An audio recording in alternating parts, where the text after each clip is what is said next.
My name is Azizza Goines. I am 65 years old. Today is September 11th, 2015. I'm in Sacramento, California, and I'm with my best friend in the world, Darcel Lee.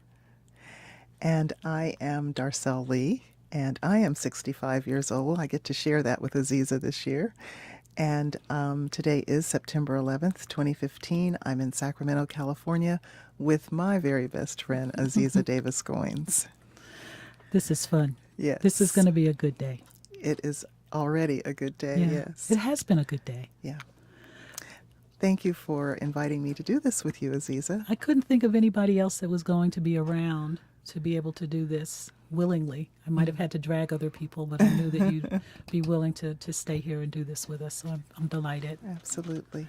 You know, right before we went on the air, we were trying to think about when we met.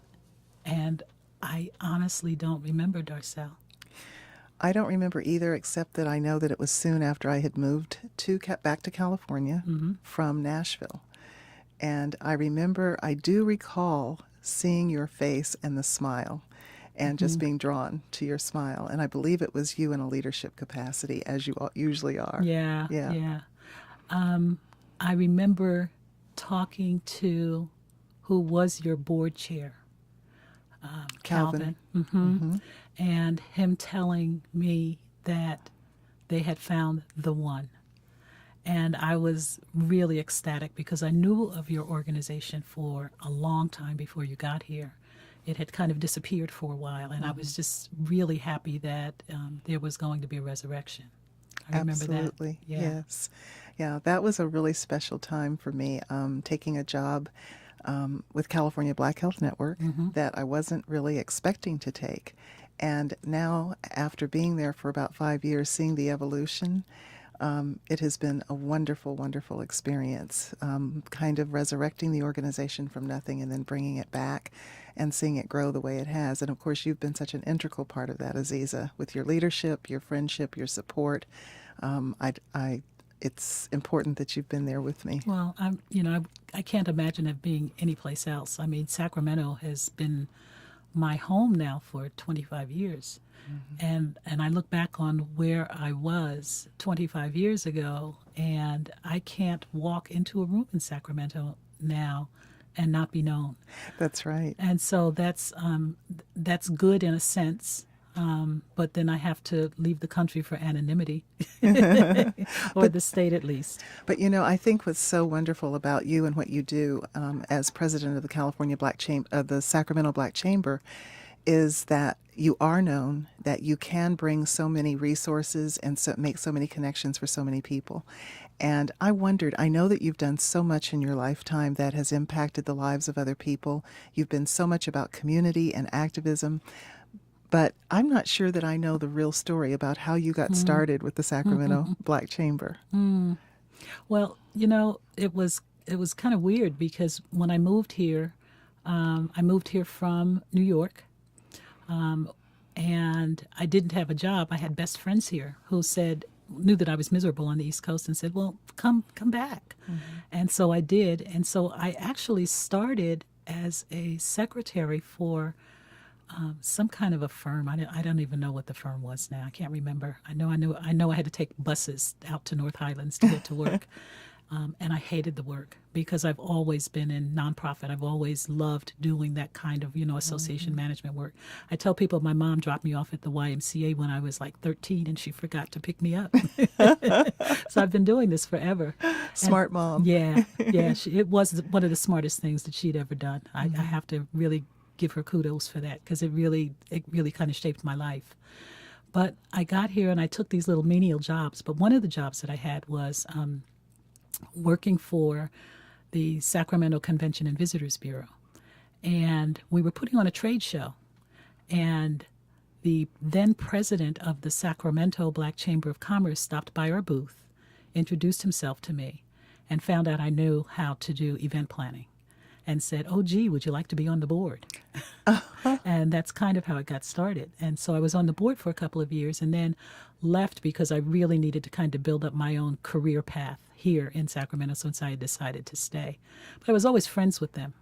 So you actually went from being on the board to Yeah. being their CEO. Exactly. Yeah, it was a lot of Interesting. years in between, but because I've Yeah. been there now 9 years. Yes. But yeah, but it was always nonprofit. Even the Convention and Visitors Bureau is nonprofit. Right. But my passion is in healthcare, which kind of really connected you and I. Yes, that's right. And so And in fact, I think that story too is so compelling. What you did in healthcare even before you came to the chamber, and the people you helped. I remember you talking about your sister. yeah, And that story, I think you should share that because it's just such a beautiful story, and how you turned again something that was very tragic into triumph. yeah. I miss my sister. She's been gone a long time now. She died in 1983. She was a year younger than me, and she was diagnosed 7 days before she died with AIDS. She had been in and out of hospitals, but she was living in New Jersey. I was actually here in California at the time. And one of the first, right? One of the first women to die of AIDS, yeah. And so she had been in and out of hospitals, and she would call me home every once in a while and say, Azizza, I don't know what to ask the doctors. They can't figure out what's going on with me. And I remember her telling me at one point that the doctors think I have this old thing called AIDS or something. And I said, I remember saying to her very clearly, Rofa, you don't have AIDS. I'm sure you don't have AIDS. And I just kind of blew it off. And then I got the call several months later from my mom saying, you need to get home. She's not going to be with us much longer. They just diagnosed her with AIDS. Oh, my goodness. And so of course, I went home and stayed with her for the 7 days in the hospital. I just stayed with her. Overnight, I'd sit in the hallway or I'd sit in her room. And by that time, she was unable to talk because they had tubes down her throat. And so she was writing on boards and blinking her eyes to tell us yes or no to questions that we had. But I remember promising to take care of her children with my mom, and also to be sure that people knew what she died of, so that other people didn't have to suffer like that. And that's where my passion came from for working in the HIV/AIDS community. And that work has been so significant here in Sacramento, especially. I think that you shared with me you even did hospice work. I still do. correctly, and you still do. Yeah. Yeah, I know that, as you know, recently I lost my husband Yes. just a few weeks ago. Yeah. And I think that it was your compassion and your knowledge and your awareness of what to do in cases like that that helped me and sustained me through that experience. And it's just been like a month ago. I know. But I could call you and you would be able to help me and stay strong and to share with me that's not unusual. That's what happens as someone's leaving. So I know that that experience has stuck with you for a very, very long time, and has. you've helped a lot of people. Yeah, and that was probably not the first experience I had with death. I have a relationship with death that isn't like many because I've experienced it on so many levels. I lost a child. My child's father passed away before she did while I was still carrying her. And then there was an experience. I don't know if I ever told you about the experience I had in the park in New Jersey. And a girlfriend of mine and I were walking through the park and we were attacked and she was killed. No. And I was 17, I think, when it happened. And I remember thinking at that time, now you have options in life. You can, be really sad and get depressed and stay in that state for the rest of your life. Or you can make the lives that you've lost count. And so with every time someone leaves my life like that, and which is why I got into hospice work, because I wanted to be able to pass that on to other people. And I don't know about afterlife. I don't know about that stuff, but I know what we leave here.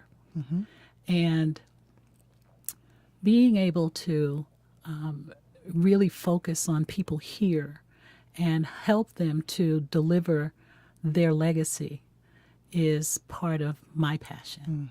So I don't have that issue with death that a lot of people have. I keep memories. I write about people that have been close to me that have left.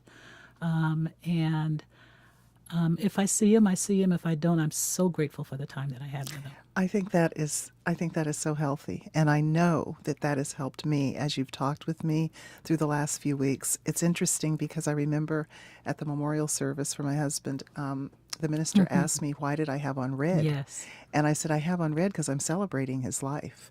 And that's how I feel too, Azizza. I think that what you do while you're here, the memories that you make while you're here are what's important. What you give back and how you cherish the people around you and love them is really, really important. I know this experience for me has helped me have an even greater passion around making sure I make a difference while I'm here, Yes. and that I accomplish things and goals while I'm here, because that is what counts. Right.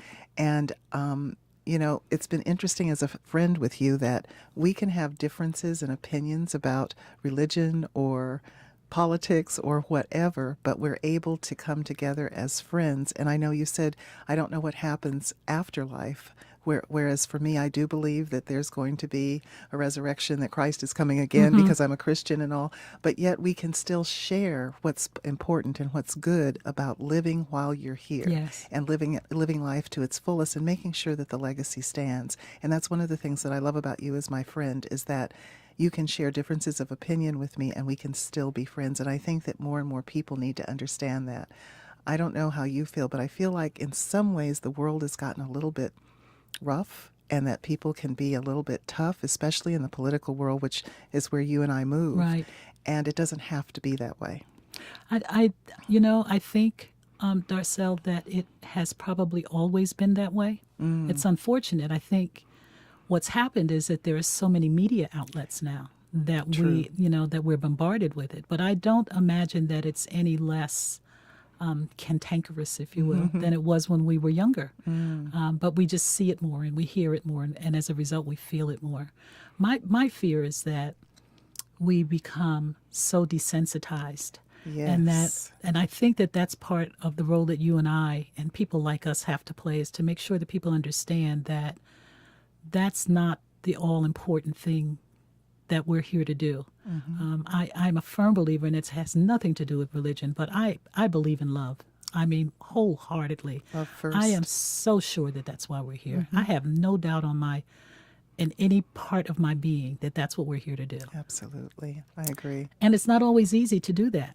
Love it's not always easy to love some people. That's right. And part of that, too, is forgiveness. And I think that that's something that we tend to overlook, having differences with people, or not believing the way that they believe, that we can also forgive when someone hurts us or disappoints us, and keep going and keep loving. Yeah. But no, you're right. Love is the most important thing there is in this life. It really is. It really is. And that's the thing that's left behind when we physically leave here. That's the thing that binds us. That's the thing that keeps me going, because I see my sister and feel her every day, and she's been gone 32 years.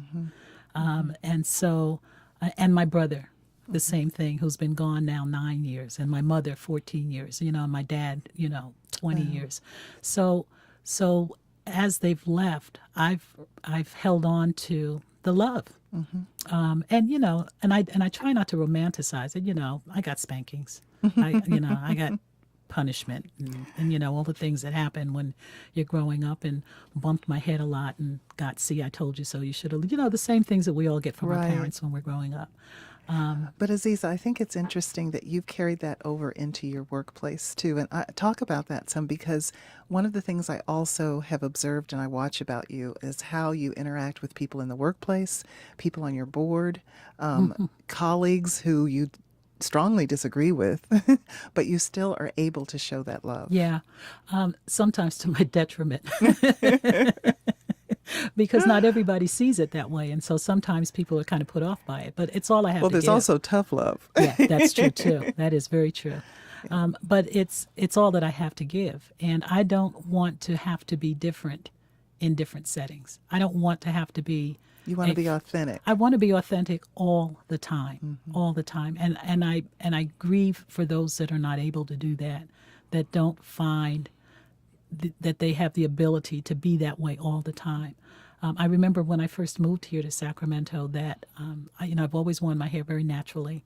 That was not very acceptable in the business world when I got here. I'm sure. So I just had to love on people and make them understand it's not about my hair. You need to listen to me. You need to know on this particular subject, whatever the subject was, I'm right. And I say it with a smile, And I say or it with as a my smile. mother says, I say it kindly. That's right. That's right. And I'm going to hug you. Yes, you know, yes. and get it across. But I think also that kind of directed me into the kind of work that I do because it's acceptable in association management work and nonprofit work. You know, we can be that and still be leaders, and we can be that and still be business people. Absolutely. And I've seen you do the same thing, Darcel. I've seen you do the exact same thing and be authentic and always be who you are all the time. And I think that's one of the things that's kind of drawn us together. It really has. It's easier that way. I feel that being authentic and being real and telling the truth, even when it hurts, helps me to stay on course and to stay on track. I don't have to then think about, oh, what did I say to this one, or what did I say to that one? Because I know me and I Right. know how I like to live my life. And I think that for both of us, I know that one of the things that's a real passion for us is mentoring. Yes. And mentoring, Yes. especially young African American women, has been something that we're both dedicated to. And the other day, I was talking with, we had 3 interns this year. They were And I brought them great to you because I gals. wanted them to meet you as a leader. And they just loved you. And one of the things we were talking about on the exit interviews was always know yourself and always understand yourself. And one of the girls said to me, well, what do I do when I doubt? And I said, first of all, it's okay to doubt. You're going to have doubts about yourself, about your work, about what you do. I said, but what you do is number 1, spiritually, for me, you pray. Number 2, you dig deep inside and look at your values and look at who you are. And I said, do you remember talking to Miss Azizza? And she said, yeah. I said, Miss Azizza always knows who she is. She's always the same with everyone. I said, so you have to be that authentic within yourself. And I said, and then number 3, you need to surround yourself with people that you believe in, that you trust, so that you can ask the question, what do you think about this? Right. How do you Right. feel about this?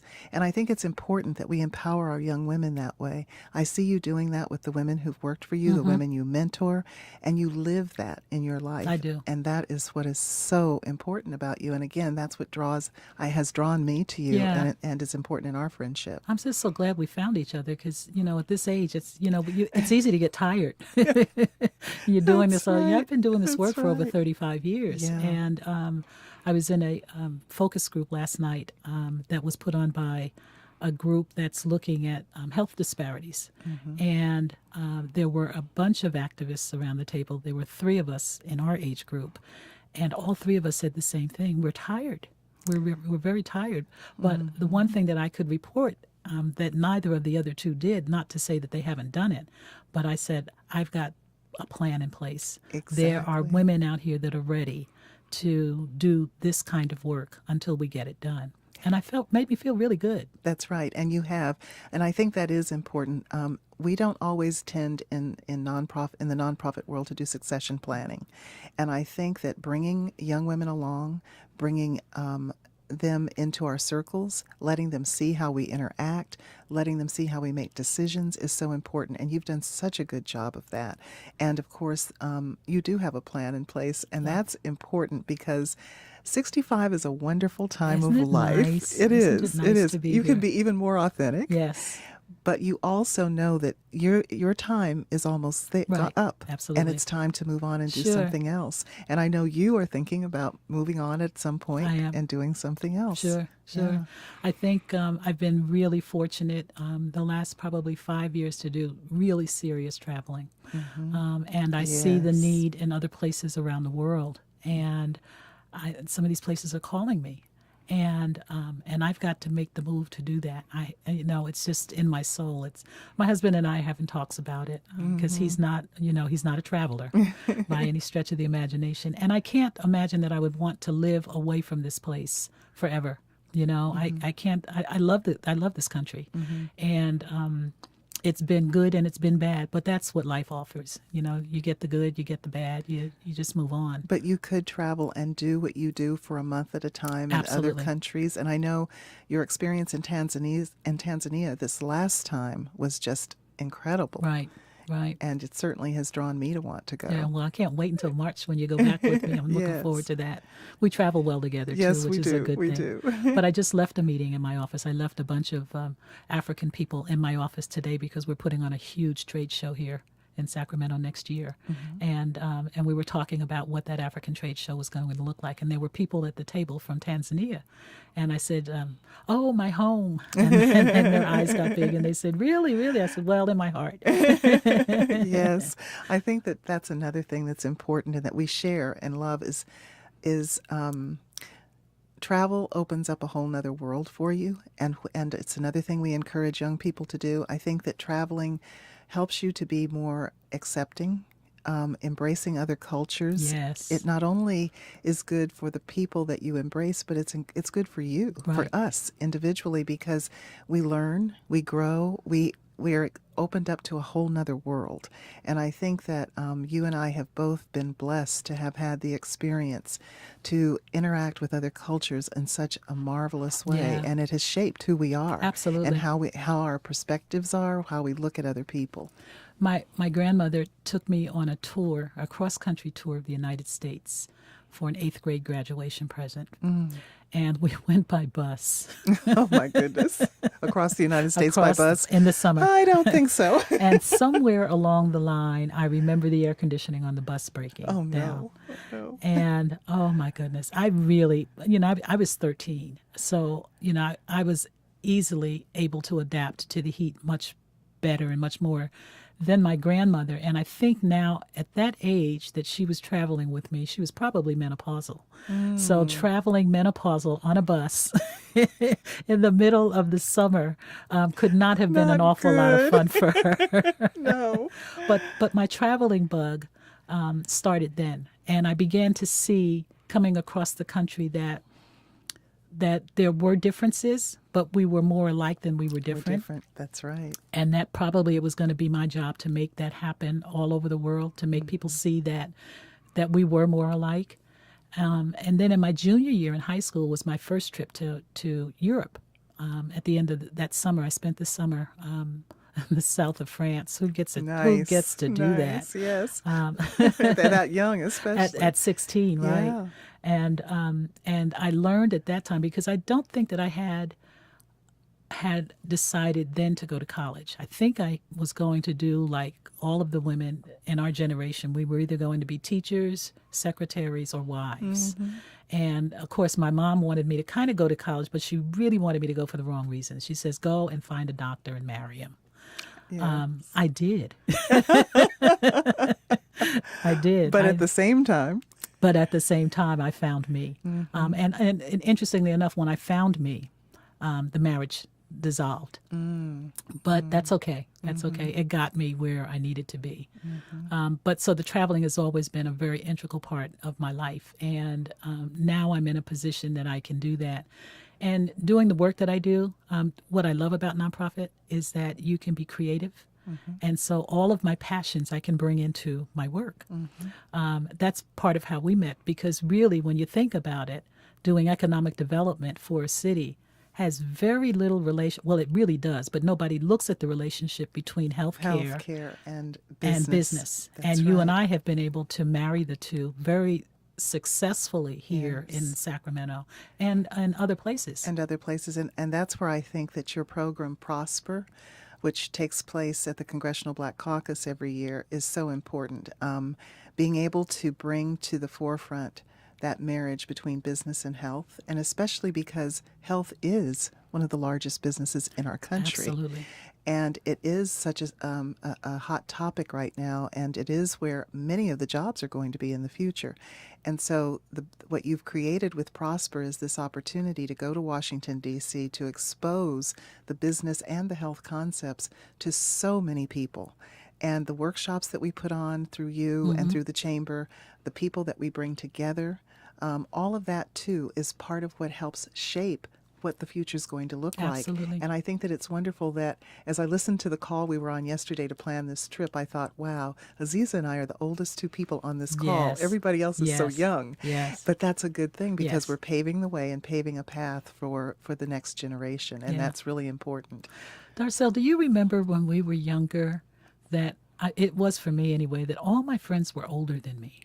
Do you remember that? Oh, yeah, absolutely. And now I think you're my only friend that's my age. Yeah, that's Everybody right. else is so much younger than we I are have now. so many young friends, in their 40s and their 30s, Yes. and even in my workplace, I think that it's interesting because, as you know, I employ my dad, Right. who's Right. retired Yeah. but wanted something to do, and so here he is, almost 89 years old, and then the youngest in the workplace is 20. Yeah. And it was yesterday, as the interns were getting ready to leave, one of them said, "And having Mr. Harris here, my father, has been such a joy because we can go and listen to these really good old stories, Yes. but they teach us lessons." And I think that's something that's real important in the workplace, is that teaching young people that institutional history Sure. is so A valuable. lot of it's lost because there's no money to teach that in school anymore. That's right. That's right. Yeah, so it's really important that we kind of become the griots in our circle. Yes, and tell those stories Mm-hmm. and help people understand why those stories are so important.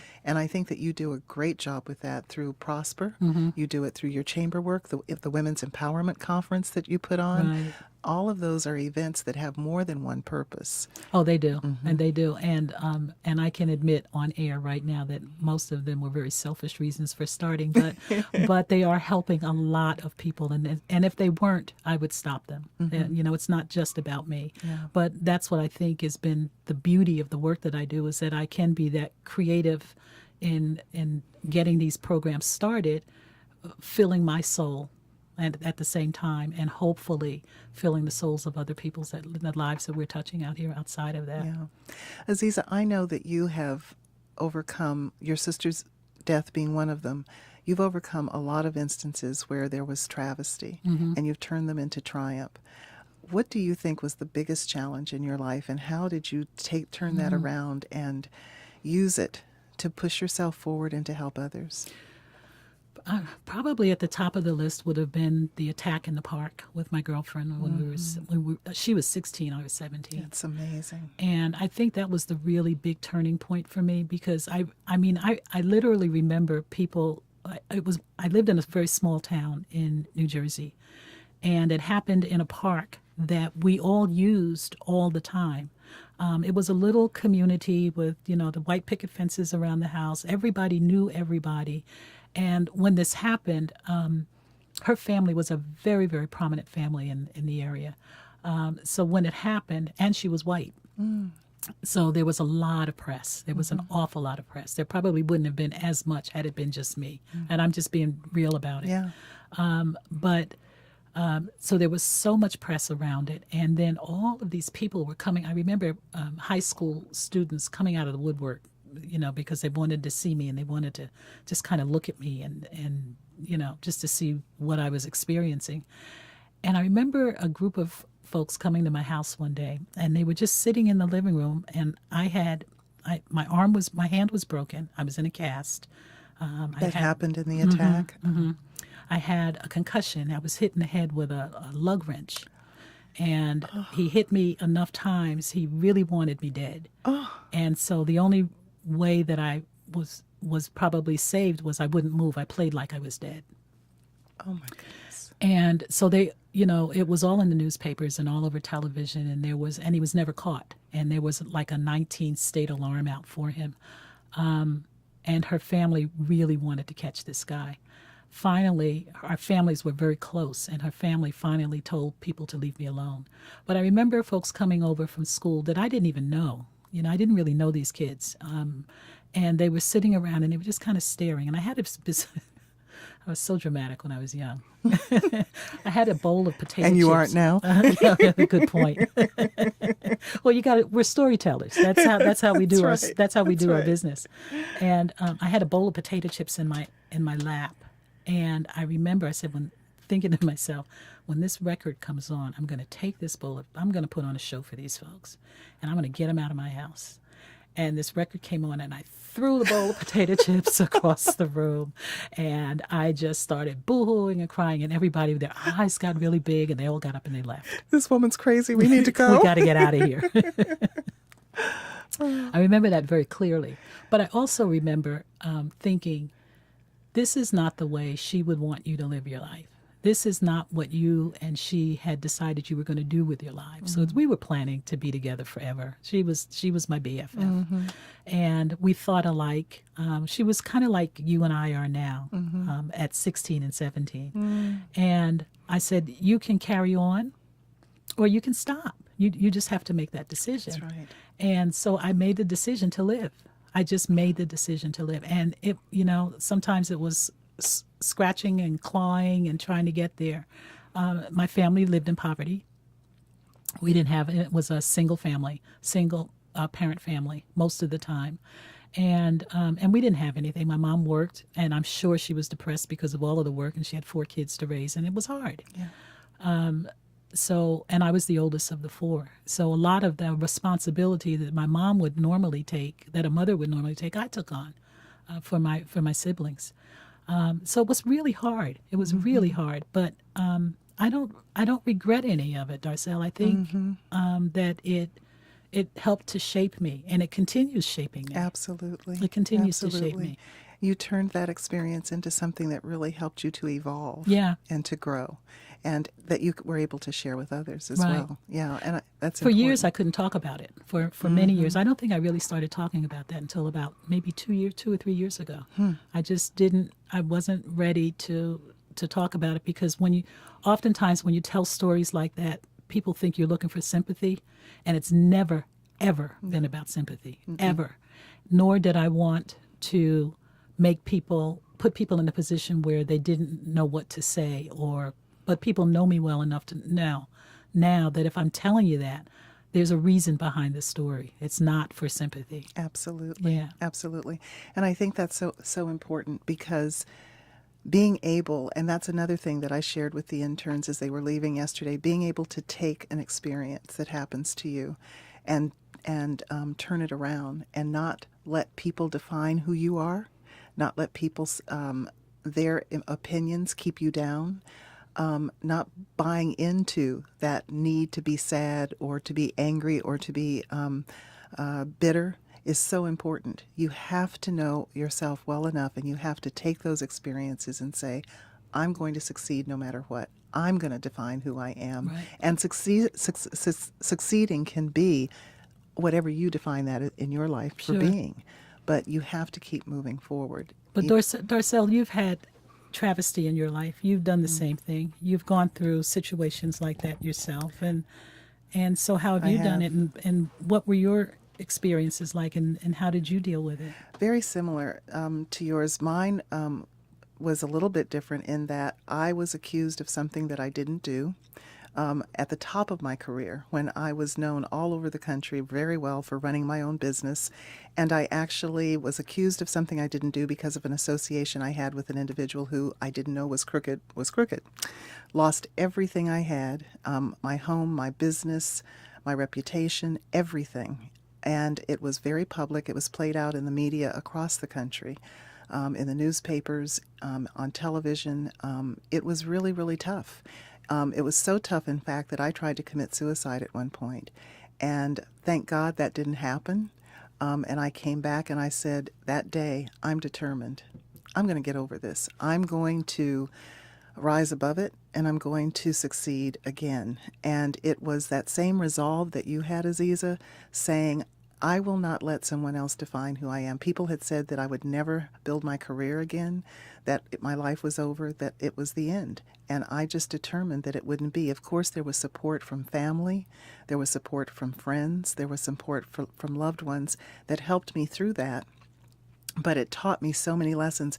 And people, it's interesting because people expect you to put that in the background and never talk about it, and they expect you to be sad about it. I am not. I think that going through that helped me in so many ways, shaped me and shaped my thinking in so many ways, and taught me so many lessons that I'm really proud of who I am today because of what I went through. Yeah. And I think that's true for you as well. So it really is about taking those hard experiences and having the resolve to turn them around and use them for good. And sharing those stories helps other people, because I learned there's so many people going through the exact same thing Right. you're going through. And when they hear how you overcame, it helps them.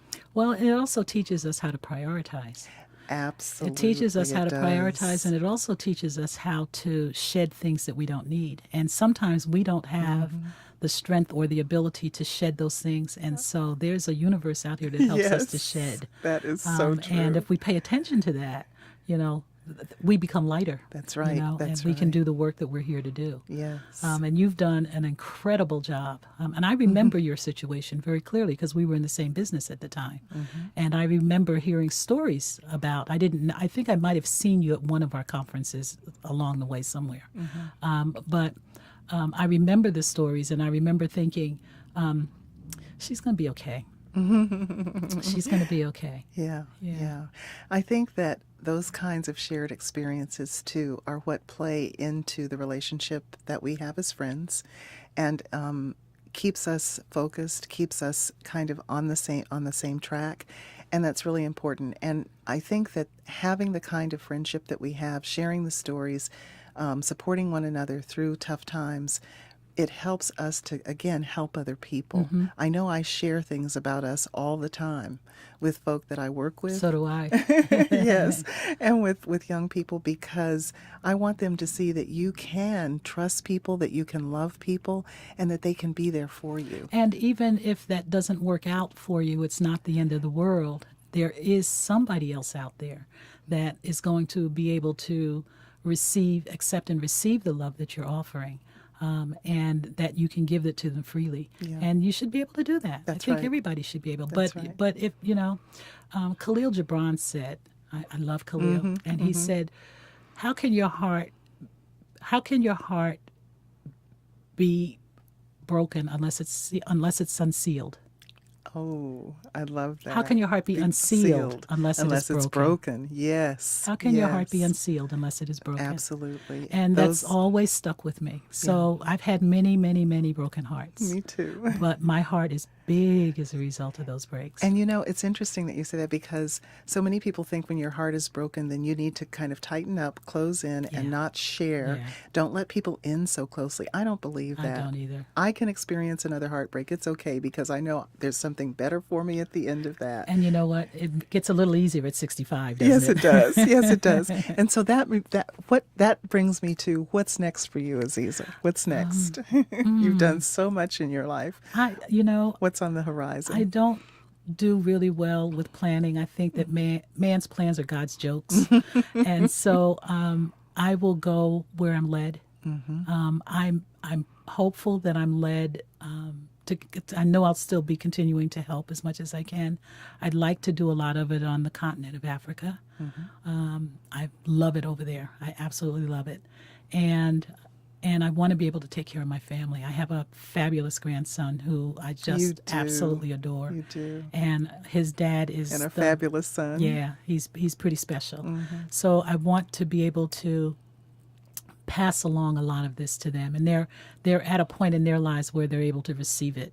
You know, there is a time in our lives when we're not. We have all the answers. Yes. Oh, yes. I remember But that. they're now able to receive it, and I'm really delighted about that. So I'm not sure.